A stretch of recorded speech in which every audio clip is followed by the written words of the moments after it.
हरे कृष्णा कृष्ण कृष्ण हरे हरे, हरे राम राम राम हरे हरे। श्रीमद् भगवद गीता साहिब की जय, श्रील प्रभुपाद की जय। आज हम अपना पहला श्लोक, पहले अध्याय का पहला श्लोक पढ़ेंगे।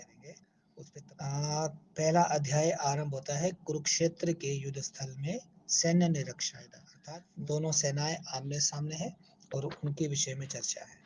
इसमें भी हम देखते हैं पहले अध्याय में 1 से 13 तक युद्ध ने देखना है कि सबने युद्ध की तैयारी कैसे की है।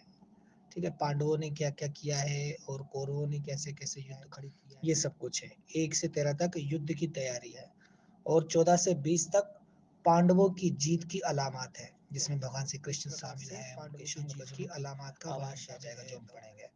ये मैं ये इसलिए बता रहा हूँ कि जो आज अभी हम अध्याय जो शुरू कर रहे हैं उसमें ये सब कुछ होगा।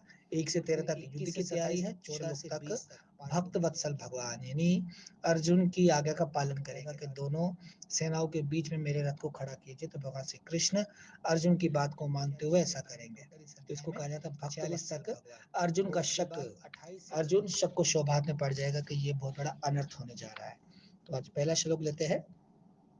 पहला श्लोक श्रीमद् भगवद गीता, पहला अध्याय कुरुक्षेत्र। संविता युयुत्स्व माम का पांडवश्च चेवया किम कुरुवत्तो संजया। बड़ा ही सुंदर श्लोक है। वर्णन क्या हो रहा है इसके अंदर कि धृतराष्ट्र ने कहा, हे संजय, धर्म भूमि मुकद्दस जमीन कुरुक्षेत्र में युद्ध की इच्छा से जमा हुए मेरे और पांडवों के बेटों ने क्या किया, इस प्रकार से पूछ रहा है।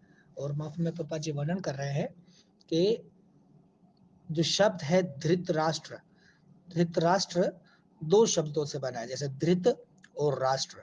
धृत का मतलब क्या होता है? अस्थिरता, पकड़ लेना, उसको कायम रखना, उस पे मतलब डटे रहना, छोड़ना नहीं। धृता कहते हैं ना, दृढ़ विश्वास वाला धृता। धृता मतलब मुस्तकिम हो जाना, पकड़ के रखना, उसको थामे रखना, छोड़ना नहीं। और राष्ट्र, राष्ट्र किसको कहा जाता है? राज्य को कहा जाता है। तो धृतराष्ट्र के नाम से ही जाहिर है, यानी जिसने राज्य की सत्ता को पकड़ रखा है, जमा रखा है, छोड़ना नहीं चाहता।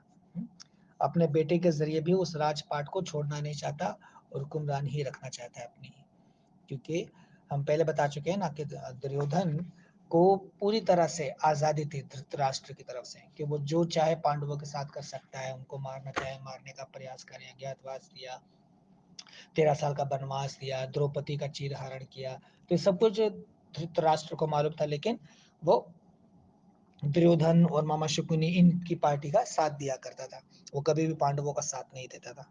तो इस तरह से वो अपना राज्य चलाना चाहता था। ठीक है, तो धृतराष्ट्र। और फिर दूसरी बात श्लोक से जाहिर होता है, धृतराष्ट्र जो है वो क्या पूछ रहा है कि धर्म क्षेत्र में, इस युद्ध स्थल में, इसका नाम धर्म क्षेत्र भी, जैसे हम पहले बता चुके ना, कुरुक्षेत्र और धर्म क्षेत्र भी इसको कहते हैं। मुकद्दस भूमि भी कहते हैं इसको, धर्म की जीत वाली भूमि भी कहते हैं। तो धृतराष्ट्र ये जानता था कि मेरे जो पुत्र है, हम जो है कुरु, हम गलत का साथ दे रहे हैं, पांडव हक पर है, पांडव सच्चे हैं, वे धर्म पर है। तो उसको इस बात का भी डर था कि धर्म क्षेत्र में ये युद्ध हो रहा है, कुरुक्षेत्र में ये युद्ध हो रहा है, ऐसा ना हो कि पांडु ये युद्ध जीत जाए और कृष्ण भी उनकी ओर खड़ा है और धर्म भूमि है, धर्म भूमि का प्रभाव भी हो सकता है और इस कारण से पांडव युद्ध जीत ना जाए। वो इसको ये भय भी था क्योंकि धर्म भूमि है।